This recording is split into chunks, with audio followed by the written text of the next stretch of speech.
All right, guys, what you're seeing here is the new Hunter ceiling fans part 2. If you've been following this channel for a while, you may remember my original new Hunter ceiling fans video where I got a haul of 4 Hunter fans in one day.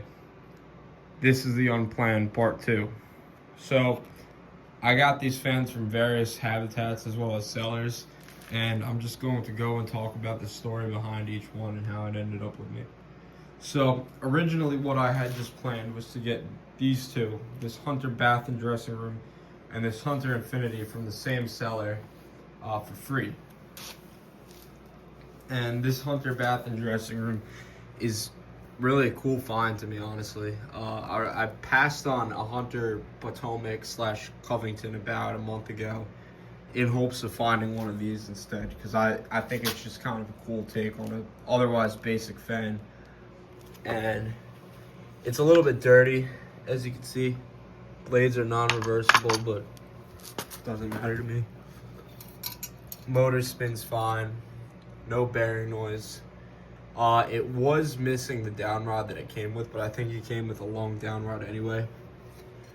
I have this from my Hampton Bay Cameron that I'm just going to use when I go to test this thing.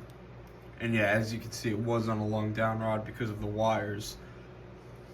And then there's also this Hunter Infinity, which looks kind of clean on camera, but the top is pretty dirty. And the worst thing about this fan is that the bearings aren't the best. And that's a little bit disappointing to me because I like these Infinities. And I really don't know how to do a bearing replacement. What I do know is that it involves cutting this. And I don't know. It's just a lot of work, but if I can learn how to do it, I might. Otherwise, I might just sell this fan off because I'm running out of space as it is. But yeah, so these two I got first from the seller, and on the way back, I had tried a couple habitats. The first one had a few fans, the most notable being a Hampton Bay Genoa, but I don't like Emperors. It was $20. I said forget it. And I was originally just going to go home from there, but I decided I'll stop at a couple others, which haven't really produced much in the past. And there's one in particular, I think I've gone 4 or 5 times and never had anything. And I thought the same was the case today. But I turned around and there was this. And you know, from where I was, I couldn't quite see. I just saw the box and a Hunter fan. I was kind of hoping it was like a Chesapeake or an Infinity or something like that, but it's still pretty obscure being a Passport 2 Plus. I've never really seen one of these, let alone new in the box. I think I've only seen about 1 or 2, and I think this has been opened. I don't really know for sure, but I believe it has, but that's okay. I mean, the box is kind of destroyed anyway, and I will open this fan up sooner or later because there's no point of looking at the picture on it of it on a cruddy box. So that's that. I don't know the date on it or how to find it. I doubt it even says. There's a better look.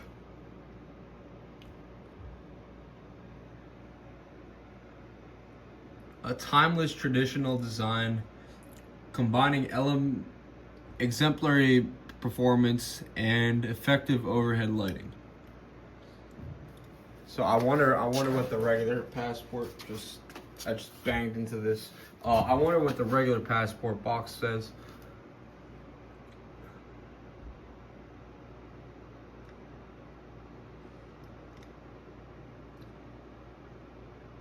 I actually never knew the brand was named after a guy named John Hunter.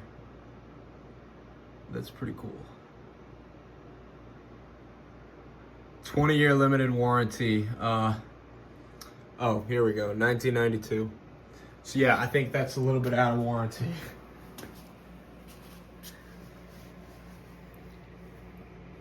So yeah, this was a pretty good pickup. I paid a little bit too much, admittedly. but there was no price on it when I asked them. The guy told me it was priced at $75, but since there was no tag on it, he'd let me take it for $50 if I wanted. And I said, all right, because I came all this way. I don't even know where else I'd find another one of these besides eBay. And if you're looking at eBay, you're paying like a few hundred, which I wasn't doing. So I just said, why not? I've wanted a Passport, I'll get it. But yeah, here's the last side of the box, which shows a white and brass Passport 2, which I happened to get right after. That was just sheer coincidence. This is not a fan that I expected to find. But on the last restore, I stumbled into a pretty good selection, actually. They had a first gen Hampton Bit Princeton, one of those forget, some kind of like 2000s Harbor Breeze thing, kind of like the Reddington but with glass shades, not a spotlight. One of those, but it was marked as at $100. The Princeton was $50. There was a Capistrano with a light for $75. Harbor Breeze Bella Vista for $25. A Stratford and a couple other things that were just ridiculously priced. And this was sitting on the counter with no price. So I asked somebody, and I had tried talking this place down in the past. I was like, all right, I'm expecting it to be expensive, but let's just see what they say. And that guy asked another guy. That guy looked at it and said, oh, $20. I was like, all right, I'll take it. Because for that place, that's a complete steal. They never have anything that cheap. And even the cashier had said to me, he said, that's the lowest I've ever seen somebody pay. So I'm pretty happy with how I walked out with this. It's in pretty good condition. It spins smoothly. No noise. The noise is the chain, if that's what you're hearing. All the parts. The blades were painted, but it doesn't really matter to me because I wouldn't use the bleached oak side anyway.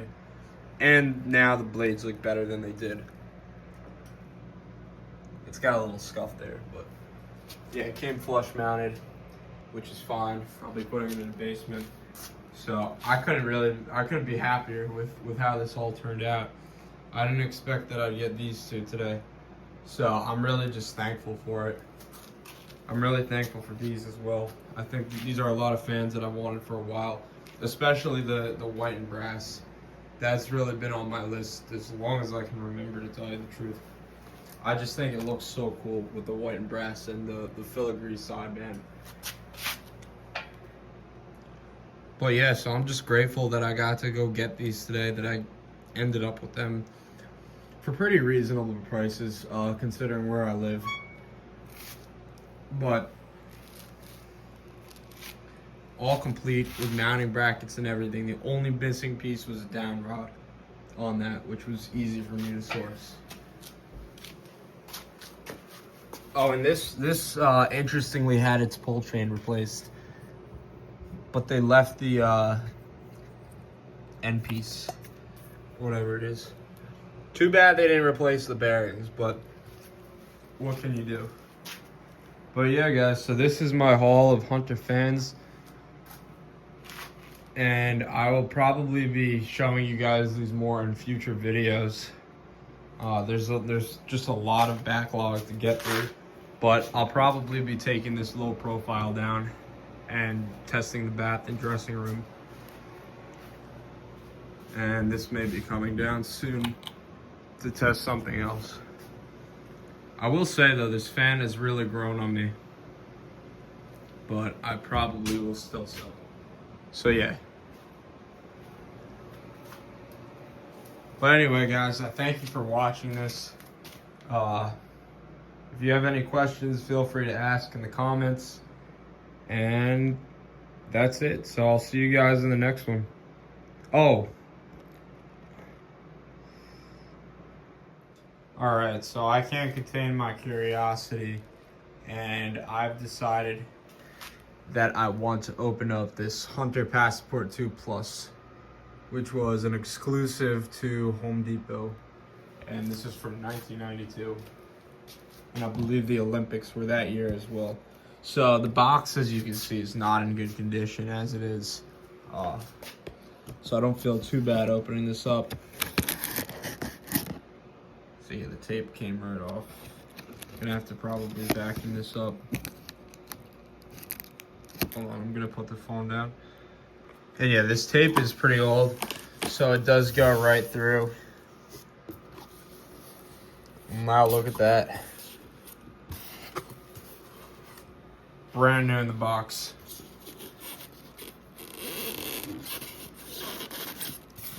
Brand new blades.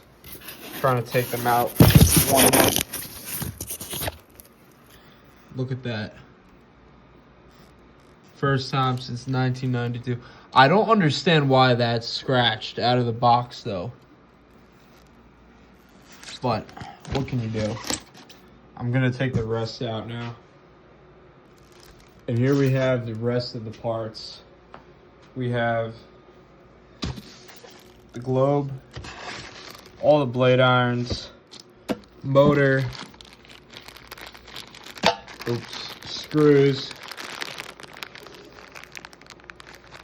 and the rubber feet. Look at that.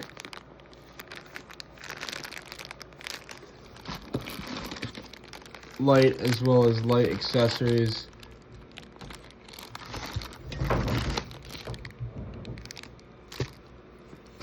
Balancing, ball, canopy, mounting bracket. I forgot how that went in already. Okay. Now I'm going to take out the motor. So there's the motor. And as you can see, it's brand new with the switch cap. Never been used. Doesn't even spin because it has the plastic pieces still in place. And I gotta say, this is really nice. Focus.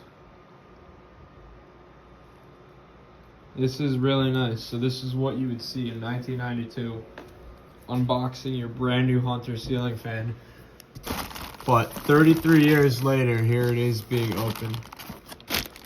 So I still have yet to decide as to whether I'm going to install it. I have to admit, it really does feel a little bit sacrilegious to open up something this rare and this old and install it. Well, I think this thing gave me its answer, but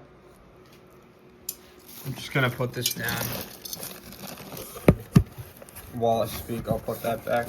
But like I was saying, it does feel a little bit sacrilegious to do. But at the same time, you can't take this stuff with you when you die. So that's kind of the other way I look at it. And this is the first like brand new in-box fan I've had. The closest thing was my Hunter Monticello, which I still have. But that one... Sorry, I keep getting distracted. That one was missing the styrofoam and already had a lot of its pieces opened up. But this fan is from second quarter of '94. Interesting. The box said 92 and it mentioned the Olympics. So I guess I was wrong about that.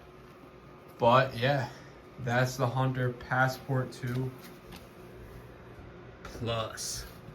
So yeah, I thank you guys if you watched till the end, and let me know what I should do. Should I keep it in the box? Should I install it? Should I sell it? Let me know. I'll see you guys in the next one. The final thing that I wanted to just mention is the dates on these. This is labeled as 1992. This is from first quarter of 1996. That's from the second quarter of 95. And this I haven't even looked at yet. That rubbed off, but the date from the first quarter of 95. But yeah, I love 90s Hunter, so I'm pretty happy with this. But anyway, guys, that's it for this video, and I look forward to the next one.